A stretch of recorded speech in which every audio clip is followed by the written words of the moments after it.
vamos a abrir entonces un poco el debate y tenemos algunas presencias que nos van a ayudar mucho. Lo tenemos al doctor Andrés Rosende, que es el coordinador de los programas de prevención de enfermedades no transmisibles, al doctor Gagliardi, jefe de la división cardiología del Hospital de Argerich, y tenemos al doctor Walter Rosales, que es economista y que nos va a decir cuánto nos cuesta hacer las cosas bien y cuánto podemos ahorrar haciendo las cosas bien, porque el resultado suele ser así. Gracias a todos. Les recuerdo lo que dijo Alfonsina, como se está transmitiendo por Webex, aunque acá se escuche perfecto, todas las preguntas tienen que hacerlas con los micrófonos.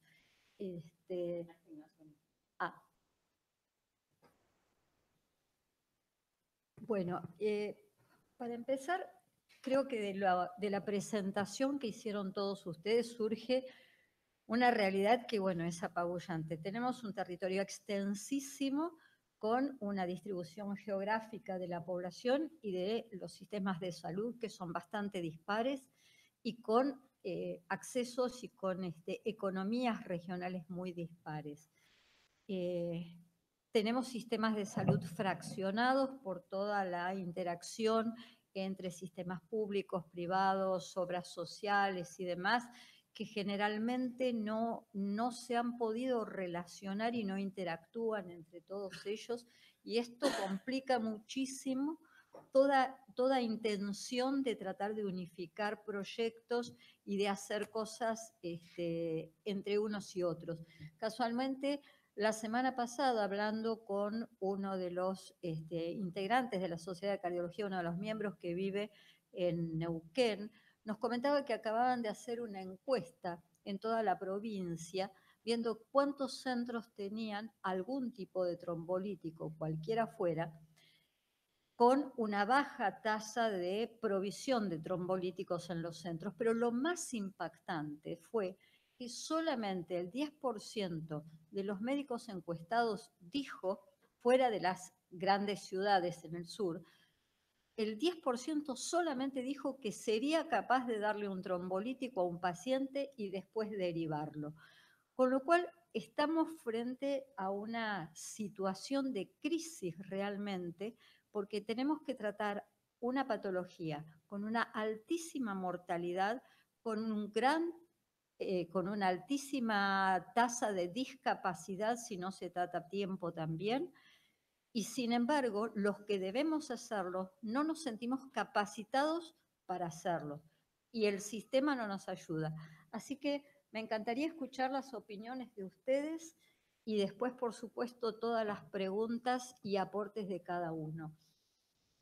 Yo quiero hacer un comentario. Okay, primero, no sé si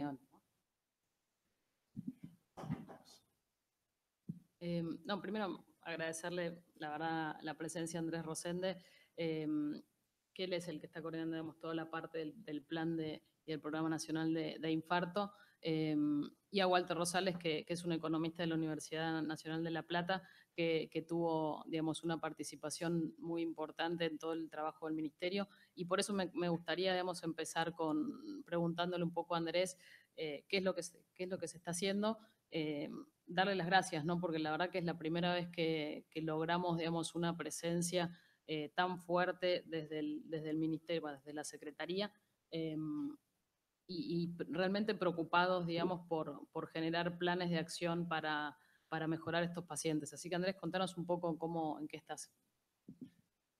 Bueno, yo agradezco mucho la invitación y celebro el trabajo que está haciendo el CASI con la iniciativa STEM Save a Life para mejorar el tratamiento del infarto de miocardio, y también celebro que se piense en trasladar este proceso de mejora a los centros que no tienen posibilidad de hacer angioplastia ni tienen posibilidad de derivar en tiempo y forma, para reinstalar en la cultura médica, y tomo lo que decía la doctora Salvati, la utilidad que tienen los trombolíticos para la repercusión del infarto.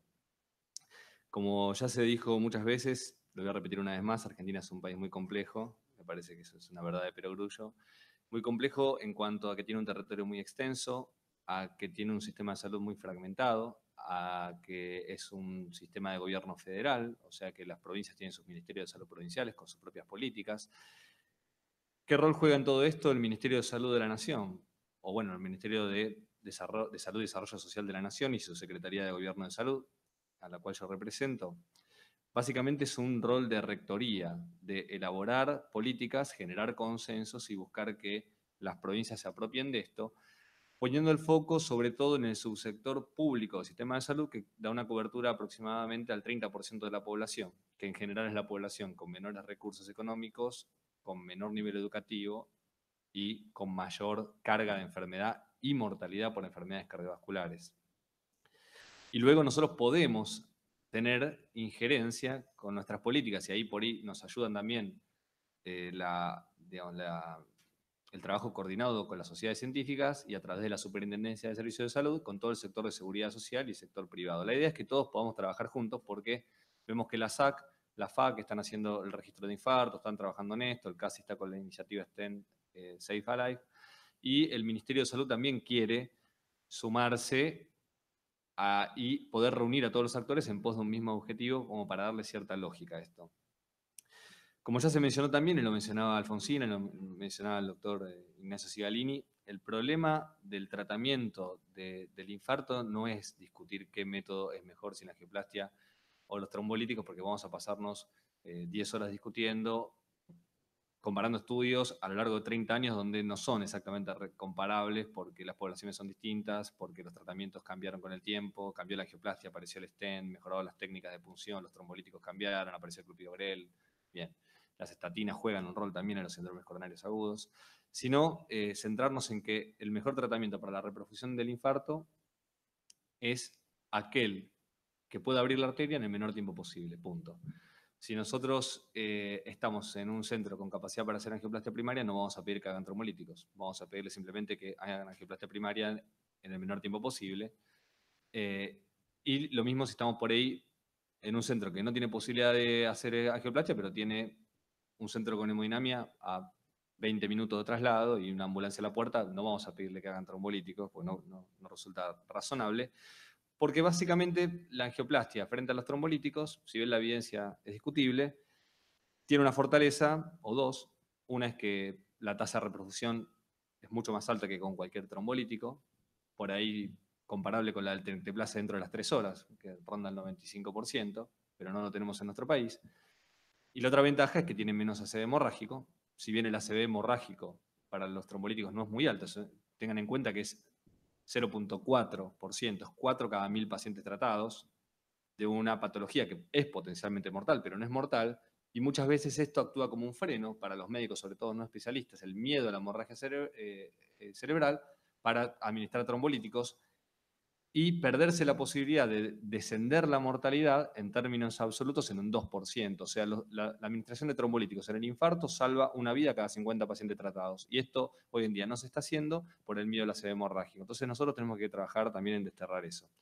Y básicamente, uniendo estos dos conceptos, lo que estamos haciendo desde la Secretaría de Gobierno de Salud, junto a las sociedades científicas, tuvimos nuestra reunión de Comisión Nacional, donde participó la SAC, el CASI, la FAC, el 8 de marzo, es promover la formación de redes de atención del infarto en todas las provincias de nuestro país. Y esas redes deberían ser formales, tomando lo que decían los disertantes que me precedieron. Todo el mundo tiene que saber qué hacer. Si yo estoy en un hospital con hemodinamia, soy hemodinamista, tengo que saber que tengo que salir hacia el hospital cuando me avisan que hay un paciente que se está derivando para una angioplastia primaria y no esperar a que el paciente llegue y especular a ver si la arteria abrió o no abrió para ver si salgo de mi casa a hacer la angioplastia o no, porque esto uno lo ve. Y también, si yo estoy en un centro que no tengo hemodinamia, tener claro cómo se pasa un trombolítico y la importancia que tiene pasar un trombolítico por sobre no pasarlo. ¿Cómo vamos a lograr esto? Bueno, primero hay que establecer un protocolo de actuación y ponernos de acuerdo en un algoritmo que sea lógico para nuestro país, porque lo que puede servir para Francia no es lo mismo que lo que sirve a los canadienses, ni lo que les sirve a los norteamericanos, los mexicanos o a nosotros. Con el agravante que lo que nos sirve a nosotros no es lo mismo para la Ciudad de Buenos Aires, que puede establecer tal vez una red basada en derivación sistemática para angioplastia primaria, porque tiene 3 centros con hemodinamia de guardia, equidistantes, un sistema de traslado eficiente y una área geográfica chica, que por ejemplo a Santa Cruz o a Misiones, donde Posadas está al sur, tiene un centro con hemodinamia, y si uno se infarta en un destino internacional lleno de hoteles 5 estrellas, como es Puerto Iguazú, nadie tiene que hacerle a ese infarto. Entonces tenemos que darle un poco de lógica al sistema y ser lo suficientemente flexibles. Para esto, a partir del mes de julio se va a lanzar el PACES, ya lo anunció el secretario de Gobierno, el doctor Adolfo Rubinstein, que es un programa de ampliación de la cobertura sanitaria para mejorar la CUS, la cobertura universal de salud. El PACES implica una inversión de 650 millones de dólares a lo largo de 3 años con financiamiento de organismos internacionales, como el Banco Mundial, el Banco Interamericano de Desarrollo y demás. Y para la línea de infarto tenemos un financiamiento de 42 millones de dólares. ¿Qué vamos a hacer nosotros con esto? Dotar al sistema público de salud de insumos, como por ejemplo angiógrafos, para que al menos en todas las provincias de Argentina haya un hospital público con hemodinamia, ecocardiógrafos, electrocardiógrafos. Y vamos a implementar una política de pagos de financiamiento adicional, digamos, no vamos a costear el 100% de lo que sale la atención de un infarto, pero vamos a dar un financiamiento adicional para cada paciente intervenido en base a diversos criterios de calidad que fundamentalmente están basados en un diagnóstico precoz, en una derivación oportuna y en la aplicación de tratamientos de reperfusión, ya sea farmacológicos, por hemodinamia o incluso la combinación de ambos, la estrategia fármaco-invasiva también se costeó, en los tiempos recomendados. Con esto lo que buscamos es traccionar buenas prácticas y sobre esto implementar un sistema de registro que estamos viendo si podemos armonizarlo de alguna manera. El registro Argeniam que está llevando adelante la SAC y la FAC, para que nos sea de utilidad a la Secretaría de Gobierno de Salud. Básicamente ese es el panorama general de lo que estamos haciendo, se lo vengo a contar, estamos trabajando con Alfonsina ya hace un año en este tema. Así que bueno, para cerrar, celebro nuevamente que me hayan invitado, celebro que estén obteniendo estos resultados con este programa de mejora continua. Es muy importante culturalmente difundir este concepto, que hay que medir lo que uno hace, hay que poder analizar críticamente los resultados de esas mediciones y eso tiene que servir como una palanca para movilizar un proceso de mejora. Y en tercer lugar, que ese proceso de mejora busquen trasladarlo a los centros que no cuentan con hemodinamia para que se mejore la administración de trombolíticos. Ahora seguramente acá mi colega de la Universidad de La Plata que nos estuvo ayudando con un estudio cualitativo que estuvimos haciendo de barreras de infarto, que seguramente va a comentar. Nosotros, paralelamente a eso, largamos un censo de 964 hospitales públicos de todo el país, incluimos al universo de todos los efectores de segundo y tercer nivel públicos, para evaluar las capacidades de atención del infarto. Eso está ahora en campo. El lunes me pasaron los resultados preliminares de los primeros 120 centros que contestaron, es el 15% de la muestra, pero para que se den una idea, porque es más o menos lo que uno imaginaba, 52% de los hospitales no cuentan con trombolíticos, no cuentan, no es que no los pasan, no tienen. 52% de los efectores. El 89% de estos 120 hospitales encuestados, la principal estrategia es la derivación para angioplastia primaria. Nosotros hicimos otra pregunta a aquellos centros que tienen hemodinamia. ¿Cuántos cuentan con banco de stent? 20% de los centros cuentan con bancos de stent. O sea que no estamos trombolizando, estamos derivando al 90% de los pacientes, no sabemos en qué tiempo de traslado, para que arriben a centros que no tienen stent para hacer una angioplastia primaria. Esa es la realidad del infarto y creemos nosotros que, que a medida que se vayan completando las respuestas, no queremos que estos números varíen significativamente. Y les cuento una experiencia personal, no la quiero hacer más larga, ya dije que no la iba a hacer larga y la estoy alargando, pero bueno, esta es la última. Yo trabajo también en el Hospital del Cruce, nosotros tenemos una red de infarto implementada ahí, que no prioriza ni la angioplastia primaria ni prioriza la trombólisis, sino prioriza el tratamiento más rápido para ese momento en cuestión, basado en una decisión consensuada entre los médicos del Hospital del Cruce y los médicos de los hospitales de segundo nivel, que se da todo por un sistema de telemedicina. Cuando se inició este proceso, en el año 2012, que se hizo el relevamiento basal de qué era lo que pasaba, pasó algo interesante. El 90% de los pacientes que consultaban en los hospitales de la red, al momento de la consulta tenían criterios para recibir reperfusión. Esto destierra eso que muchas veces se repite. Bueno, los infartos no se reperfunden porque el paciente llega tarde. Es culpa del paciente. Entonces, como no es culpa mía, no tengo nada que mejorar porque nosotros hacemos bien las cosas. Bueno, el 90% tenían criterios para recibir reperfusión. El 50% de estos,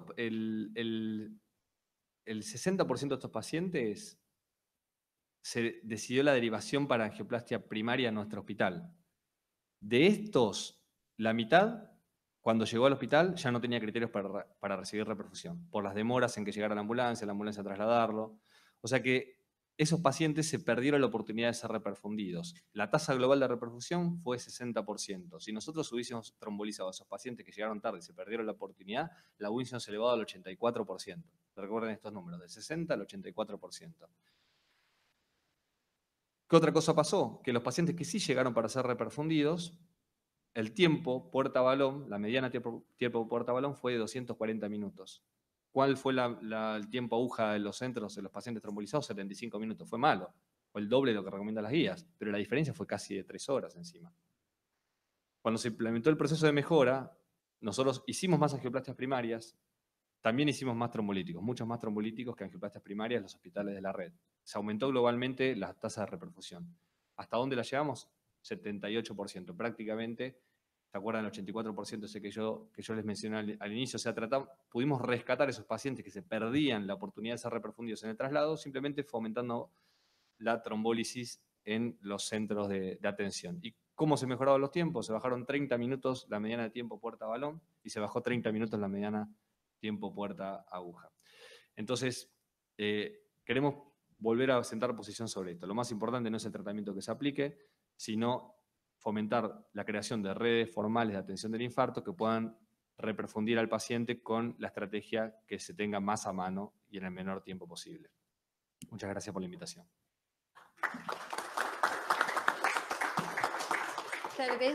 Tal vez un tema que angustia mucho al médico, sobre todo el no cardiólogo que recibe un infarto y que le dicen trombolizalo y derivármelo, es que manejar trombolíticos no es tan fácil. Y si uno tuviera la oportunidad de tener un trombolítico amigable, es decir, pudiéramos tener TNK en la Argentina, yo no dudo que mucha más gente se animaría, por supuesto con el entrenamiento adecuado, y tal vez hasta los sistemas de ambulancia podrían hacerlo, sobre todo abstraigámonos de la ciudad de Buenos Aires, que tiene una realidad distinta, pero cualquier otra parte del país, aún bastante poblado, tiene distancias grandes y la verdad que no podemos poner un equipo de hemodinamia en poblaciones de 500 habitantes, pero tal vez uno podría tener sistemas organizados que uno pueda utilizar TNK, que es mucho más fácil, mucho más amigable, mucho menos efectos adversos, mientras se organiza el traslado del paciente para hacer la estrategia farmacoinvasiva. Sí, el tema del TNK lo discutimos y nosotros como gobierno nos comprometimos a evaluar la factibilidad y la costo-efectividad de incorporarlo al VADMECUM. El TNK tiene una resolución de ANMAT por el cual su comercialización está aprobada desde el año 2010, pero por razones que desconocemos, el laboratorio nunca le interesó comercializarlo. Probablemente sea porque si se vende poco estreptoquinasa y no se reperfunden los infartos, no tenga mucho sentido incorporar al mercado otro trombolítico. Pero bueno, en el contexto de esto que estamos haciendo y pensando que vamos a incrementar la reperfusión y la reperfusión con líticos, probablemente podamos valorar la posibilidad de incorporar el tenecteplase al VADMECUM. Sin dudas, tiene muchísimas ventajas, porque es un fármaco no solamente más fácil de administrar, que puede ser administrado por personal no entrenado, sino que es mucho más efectivo para lograr la reperfusión. Y el tenecteplase administrado dentro de las 3 horas tiene tasas de reperfusión tan altas como la angioplastia primaria. Y de hecho están los resultados del registro francés que muestran que la mortalidad al año en pacientes con infarto, la más baja la tiene la estrategia de trombólisis prehospitalaria, justamente con tenecteplase. Así que tomamos esa propuesta de las sociedades científicas, nosotros ya habíamos discutido puertas adentro esa posibilidad, y bueno, vamos a trabajar para ver si podemos incorporar el TNK. Me gustaría, ¿sabes qué? Que Walter nos cuente un poco su experiencia, ¿no? O sea, digamos, él es economista, alguien completamente ajeno, digamos, a la medicina y a todo lo que es el tratamiento del infarto, y que tuvo la posibilidad de hacer toda una evaluación o de un mapeo de la realidad y de campo. O sea, que nos encantaría, estuvo presente, digamos, y chocando con todo esto que comentó Pedro más temprano. Bueno, Y Walter, gracias por venir. gracias por la invitación. Soy economista, vengo de otra disciplina, así que por ahí voy a tratar de pisar con cuidado en temas médicos, pero dar algunas apreciaciones desde mi punto de vista. Bien, lo primero, quiero hacer una breve reseña de qué se ocupa la economía. Básicamente, la gran preocupación de la disciplina es tratar de optimizar los recursos disponibles, que siempre son escasos. Bien, esta reflexión viene justamente a que en Argentina uno puede estimar que hay a razón de 7, 8 centros de hemodinamia cada millón de habitantes en el agregado del país, probablemente muchísimo más que 1 o 2 centros cada millón que puede haber en países avanzados. Entonces lo que vemos es que tenemos una disponibilidad de recursos considerables, o sea, no es en esencia un problema de recursos. Sin embargo, encontramos que pacientes no llegan a ese tipo de tratamiento, que es probablemente lo que recomiendan algunos estudios que podemos utilizar. Bien, hecha esa introducción, yo quiero rescatar algunos aprendizajes de algún trabajo de campo que nos motivó convocaron para hacer un estudio en la Universidad Nacional de La Plata. Y básicamente encontramos consistentemente con la primera presentación es que hay un gran grupo de población, de casos de IAM que no acceden al sistema de salud formal.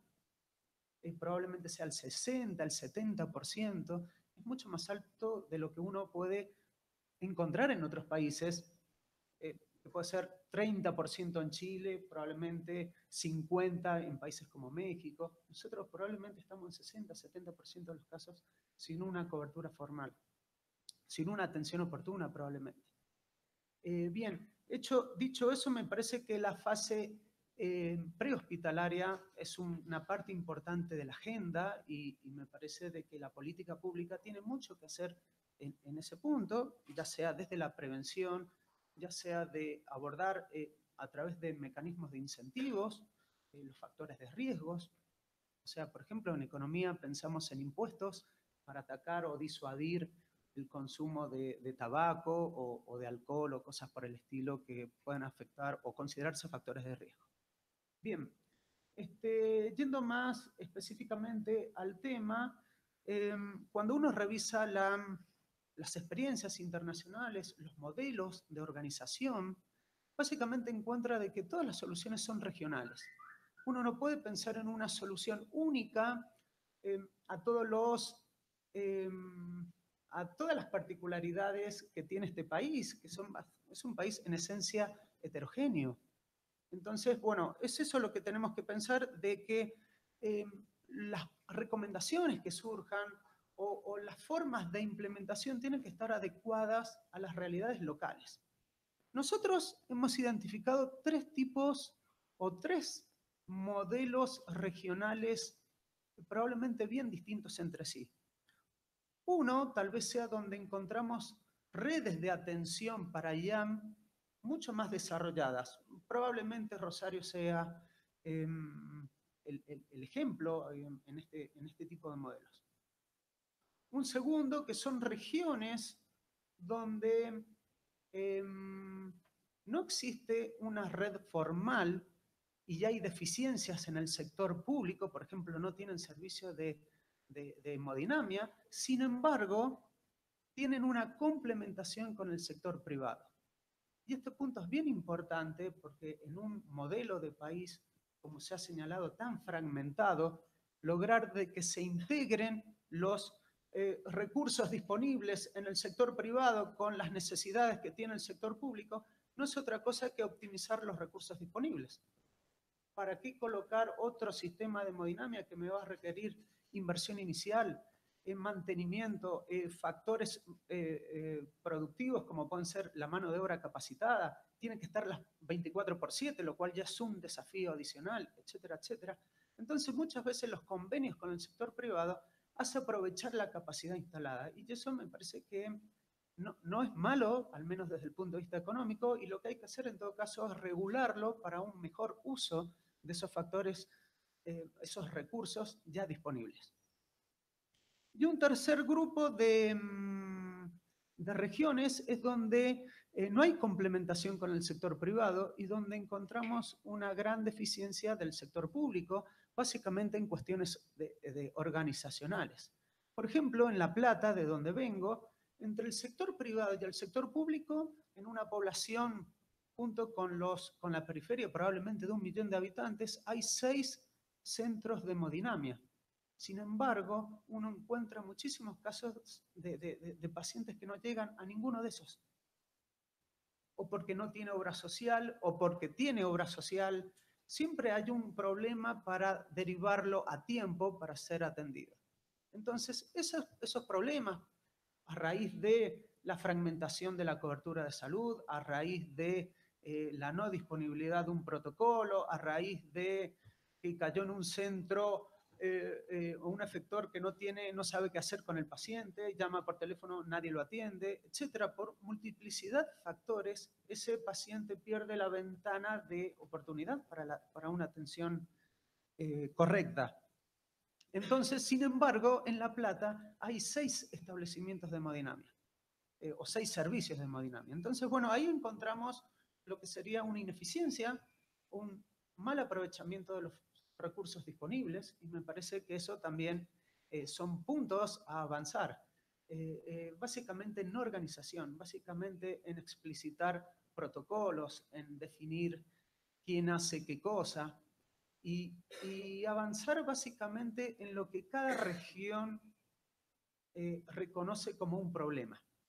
Nosotros visitamos establecimientos del interior del país, nosotros entrevistamos a muchos referentes, a médicos que están digamos, en el frente de batalla, y encontramos realidades que han sido descritas aquí también.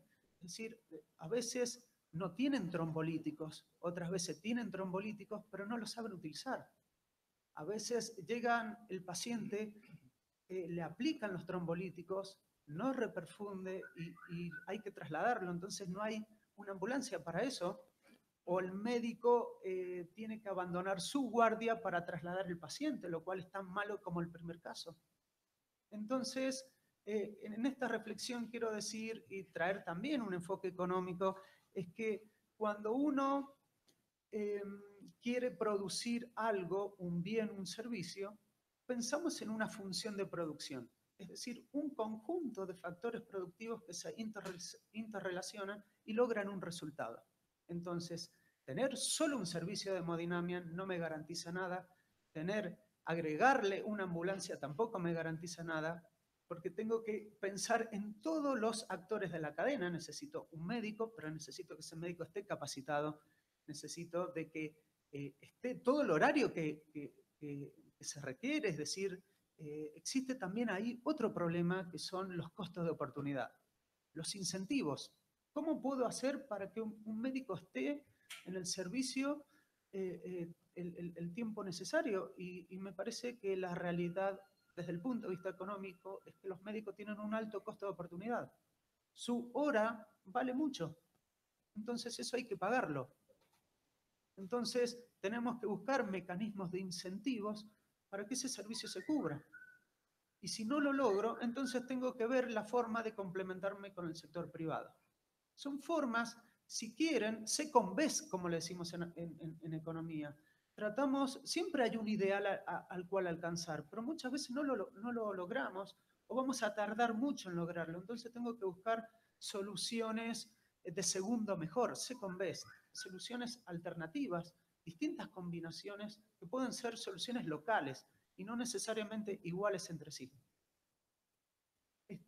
Bien, básicamente eso, a ver si me olvido alguna reflexión adicional. Bueno, siempre hay anécdotas de cosas que hemos visto en terreno. Eh, eh, bueno, después hay cosas también para mejorar, como puede ser el registro. Nadie sabe cuántos casos hay a ciencia cierta. Y bueno, el registro también, uno dice, bueno, voy a hacer todo para que se registre, pero el registro es costoso en términos de tiempo, en términos de sistemas, en términos de quién lo hace, si el médico tiene que atender al paciente, quién anota, cómo hago la trazabilidad de esa función de producción. Entonces, de nuevo, incentivos, eso se paga, eso tiene un costo. Y son mecanismos que uno tiene que ir implementando para que se logren, para que sea algo concreto. Más allá de las buenas iniciativas y voluntades como son los casos, este caso, STEM Safe Life, que nos convoca. Bien. A ver, algunas otras cosas. Bueno, la capacitación también es un aspecto clave y que puede ser política pública. Eso sí, política pública, claramente. Bueno, y como conclusión general es algo que estuve señalando a lo largo de lo que hablaba. Básicamente es aprovechar los avances y soluciones locales y tratar de corregir y adaptar protocolos a esas realidades. Probablemente pueda ser una buena opción para obtener resultados concretos, al menos en el corto plazo. Bueno, muchas gracias. Juan, vos tenés una vivencia muy cotidiana de la realidad. Por ahí tu experiencia puede ser muy buena, ¿no? Para comentar. La verdad que me estaba pensando a ver qué comentario hacer, porque son exposiciones muy interesantes todas. Y yo pensaba, por un lado, creo que uno tiene que expresar en primer lugar el tema de la satisfacción de que el tema se haya finalmente instalado. Si nosotros arrancamos con las encuestas de infarto en el año 87, y el tema infarto era un tema que periódicamente, es decir, cada 2 o 3 años, durante un mes, generaba cierto movimiento, se presentaba en el Congreso y prácticamente ahí terminaba el tema infarto, hasta que desde el año 2014-2015 empezamos con el tema del registro y con la iniciativa STEM Safe Life ahora, digamos, esto ha permitido darle una continuidad y instalar el tema de infarto, que no deja de ser la primera causa de muerte en el país y que requiere que se le dé la importancia que necesita. Y creo que situaciones como estas son las que le dan cada vez más visibilidad, ya, digamos, uno va creciendo en cómo se va tratando el tema. Y aparte de todo lo que se mencionó y todo lo que se trató, hay un tema que a mí me preocupa bastante y que es el tema que está relacionado con la educación de los que reciben al paciente y de cómo lo tratan. Es decir, se mencionaba el primer contacto médico como el contacto con el profesional que sabe interpretar y disponer o indicar el tratamiento adecuado. Sin embargo, cuando el paciente llega al hospital, lo recibe la enfermera, lo recibe el camillero, lo recibe un administrativo, si es que lo recibe alguien. Entonces, a veces lo recibe un oftalmólogo que hace reemplazos de guardia y le dice, bueno, espere un poquito ahí, ahora viene. Y a las 3, 4 horas aparece el cardiólogo que le dice, bueno, háganle un electro, y entonces a las 3 horas tiene el electro, y cuando le avisan al hemodinamista ya pasaron 4 a 6 horas. Entonces, realmente, ¿cuál es el primer contacto médico? ¿El último, el que dijo, bueno, hagámosle tal cosa o vamos a reperfundirlo? ¿O es el primer médico o el primer administrativo que lo recibió y no sabe qué hacer con el paciente? Yo creo que ahí tenemos un trabajo muy importante para realizar, porque ese tiempo es tiempo que se pierde y que suma al tiempo total de isquemia, que en definitiva es el que va a llevar al paciente a la muerte o a tener mayor morbilidad, y es un tema que probablemente los economistas sepan mucho mejor, es la cantidad de años de vida perdido y todo lo que eso implica desde el punto de vista económico.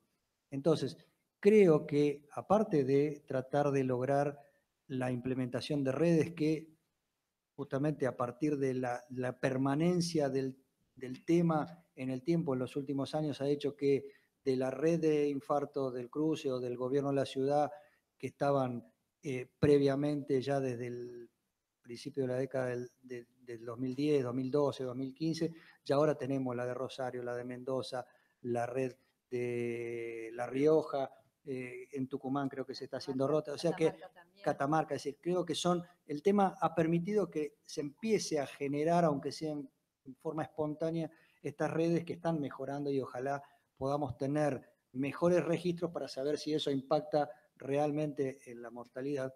Pero el tema de la educación y la formación de los médicos y la información de los administrativos y la gente que recibe al paciente en general, es decir, que le den importancia al tema del infarto. Si viene un trauma, ya desde el policía ya está avisando de que hay un trauma y que entonces todo el mundo corre atrás del trauma, pero detrás del infarto no corre nadie.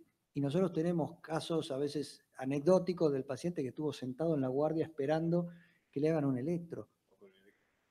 O con el electro en la mano, peor. Pero digamos, porque alguien le hizo un electro, pero no lo supo interpretar. Entonces, desde el que le hace el técnico que le hace el electro o el enfermero que sepa distinguir que esto está anormal y entonces tengo que llamar a alguien, hasta el médico que hace la guardia, aquí, creo que es fundamental que eso lo hagamos. Aquí yo creo que un poco la telemedicina tiene que ser una herramienta de ayuda fundamental para el médico.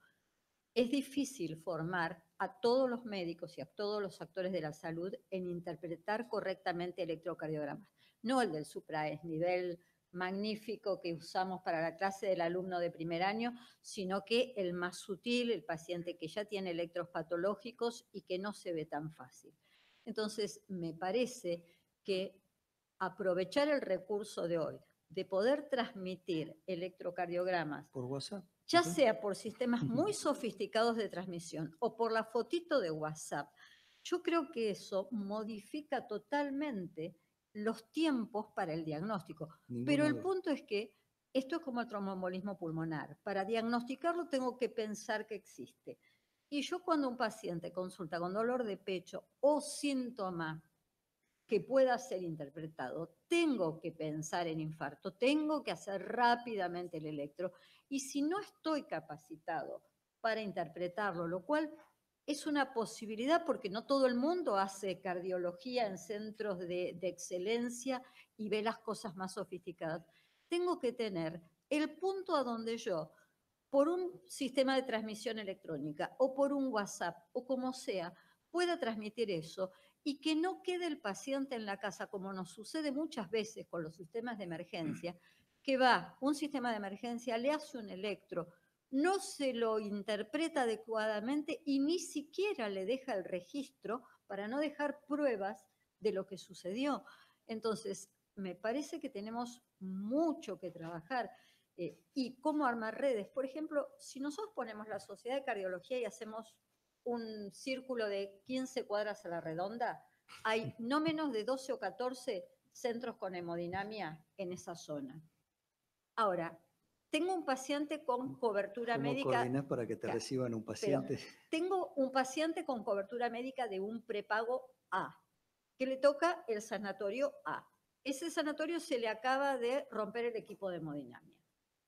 Ese paciente no es derivado por una red al sanatorio B que no es de la misma prepaga. O sea que tenemos un señor que paga por él solito 15.000 pesos por mes de una cobertura médica y no le hacen el procedimiento de elección teniéndolo a media cuadra la posibilidad porque no interactuamos los sistemas de cobertura, ya no solo lo público y de bajo recurso, sino que lo privado y de alto recurso económico. Entonces, la verdad que tenemos que cambiar todo nuestro esquema de pensamiento a la hora de recibir un paciente con una urgencia médica tan importante como es un infarto agudo de miocardio, que tanto, vuelvo a repetir, impacta en mortalidad y en los que no se murieron pero no fueron tratados adecuadamente en calidad de vida y años de vida perdida. Sí, eso es muy interesante. La fragmentación opera a todo nivel, público, privado, privado entre sí, seguridad social. Pero bueno, sí, eso es algo que hay que trabajar porque estamos pasando ya a una fase criminal, digamos, quedarse con un infarto que uno sabe que tiene que reperfundir sin reperfusión, simplemente por una cuestión de cobertura, es algo que raya con un delito. Pero ocurre, es verdad que uno lo ha visto. Yo de hecho tengo un paciente que lo mandé ahora, lo están siguiendo en la fundación para trasplante porque le pasó justamente eso. Cae No, pero hay otro con tema. cobertura sanitaria y no lo reprofundieron. Más allá de eso, también hay otro tema que lo vemos y lo vemos en la encuesta también, que son los tiempos de traslado. Es decir, por no hacer un fibrinolítico, por no quedarse con el paciente y tratarlo en forma adecuada, tenemos tiempos de traslado que son de 4 horas, 5 horas, es decir, el paciente, pero lo peor de todo es que ni siquiera se le da aspirina. Es decir, no es que Sí, sí. lo digo, bueno, lo derivo porque no sé hacer un fibrinolítico o porque no lo tengo. Es decir, lo derivo, me lo saco de encima y no le doy ni siquiera la aspirina, que puedo bajarle 20% la mortalidad. Eso hace ya mucho tiempo. Es decir, y ahí es donde tenemos que apuntar en las sociedades científicas, la Secretaría de Salud, es decir, en un tema que tiene que ver con la educación y con la difusión de este tema, para que los médicos, sobre todo los que no son cardiólogos, que son, es decir, los cardiólogos habría que insistir más, pero digamos, es decir, sobre todo aquellos que son los que reciben el paciente y que les quema al paciente, y que entonces, mientras están tratando de derivarlo, no hacen nada de nada. Ese es el problema, y eso es lo que estamos viendo. Y lo vimos en la encuesta, es decir, los pacientes son trasladados apenas, en menos del 10% reciben fibrinolíticos antes del traslado, y la mayoría son angioplastia de rescate. No es que son trasladados para una estrategia fármaco-invasiva. Ese es el problema. Sí, hay dos cositas. Una, tomando lo que decía la doctora Salvati con respecto a la telemedicina tiene algo que es muy poderoso, no solamente asistir al diagnóstico, porque si uno va por cuestiones costo-efectivas al territorio de la economía, uno podría decir, armo un call center en la Ciudad de Buenos Aires, pongo 10 cardiólogos expertos en ver electro las 24 horas y que todo el país mande para acá. Eso sería muy bueno, muy eficiente y daría un diagnóstico muy certero, pero no asistiría al otro médico en el proceso de tratamiento. La experiencia que nosotros tuvimos en el Hospital del Cruce es que si uno hace un sistema de telemedicina local, adaptado a la realidad local, y donde el centro de mayor complejidad, y que es el centro receptor, que habitualmente tiene una unidad coronaria, hemodinamia, cirugía cardíaca, y ahí están los cardiólogos que más experiencia tienen en ver electro, es el que coordina ese diagnóstico, no solamente puede decirle, sí, tenés un electrocardiograma con supra, le puede decir, contame más, cuánto tiempo lleva de dolor, contraindicaciones para trombolítico, ¿tenés una ambulancia para trasladarlo ahora o no la tenés? ¿A quién vas a llamar? Yo tengo justo la sala hemodinámica que acaba de entrar un paciente para hacerse una endoprótesis aórtica, en 3 horas no se desocupa, trombolizarlo. Después volveme a llamar y decime qué pasó, si reperfundió o no reperfundió, veo si tengo cama, si te la puedo hacer para una estrategia fármaco-invasiva. Entonces, esa coordinación, esa ida y vuelta, es una de las fortalezas más grandes de los sistemas de telemedicina y tienen que estar hoy en día en todas las redes de infarto. Y con respecto a lo que decías vos, Juan, el tema de la aspirina, sí, eso es algo que a veces no le entra a la cabeza a nadie, porque digamos, 200 miligramos de aspirina está prácticamente exento de efectos adversos, y sin embargo no se administra. O sea que, bueno, hay que tener en cuenta que el cardiólogo atendiendo un infarto es una realidad de menos del 10% de los centros, en general centros urbanos y de alto volumen. Nosotros en la red de infarto del Hospital del Cruce ahora tenemos 10 centros de menor complejidad que nos darían pacientes, porque incluimos también a las unidades de pronta atención de Florencio Varela, de Berazategui y de Quilmes, y no tenemos ningún cardiólogo en las guardias de esos hospitales. Son todos médicos clínicos, generalistas, ginecólogos, nefrólogos que hacen guardia de demanda espontánea, o oftalmólogos, como decía Juan. Porque uno dice, bueno, un clínico, un terapista, no, ni siquiera. Tenemos médicos que no tienen, digamos, contacto con la enfermedad cardiovascular y están teniendo que atender un infarto. Apasionante debate, la verdad que creo que nos podríamos quedar horas en esto, pero las sesiones tienen que continuar, así que me tengo que transformar en el villano de la película. Agradecerles a todos, gracias por sus presentaciones, a los disertantes y a ustedes con sus aportes que fueron fantásticos. Y bueno, muchísimas gracias.